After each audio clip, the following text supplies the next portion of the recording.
Viewers welcome back to my YouTube channel. आज हम इस वीडियो के अंदर डिस्कस करने जा रहे हैं कि थ्योरी ऑफ माइमेसिस जो हैं, जिससे थ्योरी ऑफ इमिटेशन भी कहा जाता है, जो कि प्लेटो ने दिए हैं।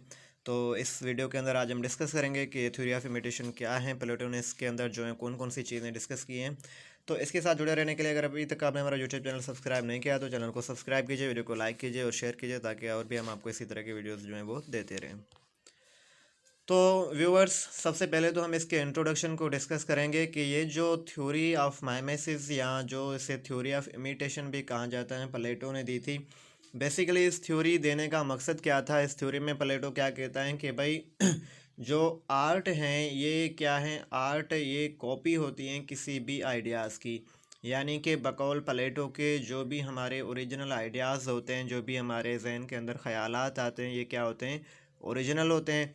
लेकिन जब हम इनको शेप देते हैं तो फिर ये क्या होते हैं, इनकी जो है वो इमिटेशन बन जाती हैं। मिसाल के तौर पर अगर हमारे जहन में कोई भी एक आइडिया आता है ओरिजिनल, तो हम उसको शेप देते हैं तो वो क्या होती हैं, उसकी कॉपी बन जाती हैं, और वो फिर आगे जाके दूसरी उनकी कॉपीज़ बनती रहती हैं। तो ये फिर क्या होता है कि ये चीज़ें जो होती हैं ये रियलिटी से हट जाती हैं। और इसके अलावा इसके अंदर कहता है कि art snatch the reality from our lives. यानी कि जो प्लेटो हैं वो कहता है कि आर्ट जो हैं ये बेसिकली जो आर्टिस्ट होते हैं ये क्या करते हैं, जो रियलिटीज़ होती है हमारी ज़िंदगी में, इससे छीन लेते हैं। फर्दर ये कहता है कि he believe that art is not an expression of reality but a mere copy और रिफ्लेक्शन ऑफ इट। आर्ट जो है ये क्या है, एक ओरिजिनल जो है हकीकत नहीं है, बल्कि ये क्या है, एक कॉपी है। यानी कि जो भी आर्टिस्ट होते हैं, जो भी चीज़ हमारे जहन के अंदर आती हैं, जो ख्याल आता है, जब हम उसको आर्टिस्ट जो होते हैं ये जब उसे शेप देते हैं तो फिर ये क्या होती हैं, उनकी कॉपी बन जाती हैं। आगे कहता है कि प्लेटो के मुताबिक जो रियलिटी होती है, हकीकत जो होती है, उसके दो पहलू होते हैं। एक ये होता है कि विजिबल, एक होता है इंटेलिजिबल। यानी कि विजिबल वो चीज़ें होती हैं जो फिज़िकल वर्ल्ड में हो, जिससे हम देख सकते हो और टच कर सकते हो। और जो इंटेलिजिबल होती हैं वो कौन सी होती हैं, वो होती हैं जो जिस तरह हमारे आइडियाज़ हो गए, कॉन्सेप्ट हो गए, या एब्स्ट्रैक्ट प्रिंसिपल। यानी कि वो चीज़ें जिसे हम देख ना सकें, टच ना कर सकें, बल्कि उनको क्या कर सकें, महसूस कर सकें, फील कर सकें। तो आगे कहता है कि जो आर्टिस्ट होता है create a work of art, they are imitating something from visible और इंटेलिजिबल वर्ड। यानी कि जो आर्टिस्ट होते हैं जब किसी भी चीज़ को बनाते हैं, शेप देते हैं, तो फिर ये क्या करते हैं, जो फिज़िकल वर्ड होती हैं, जो हम देखते हैं या जो उनके जहन के अंदर ख्यालात आते हैं, ये क्या करते हैं, उनकी कॉपी बना लेते हैं। मिसाल के तौर पर मेरे जहन में एक ख्याल आया कि भाई मैं जो हूँ इस किस्म की जो है कोई अच्छी क्वालिटी के चेयर कुर्सी जो हैं वो बनाऊँगा। अब चेयर जो उसका शेप और उसकी जो डिज़ाइन मेरे जहन में बनी, ये क्या हुआ, हमारा ओरिजिनल आइडिया है, लेकिन जब हम इसको शेप देते हैं तो फिर ये क्या होती हैं, उसकी कॉपी बन जाती हैं।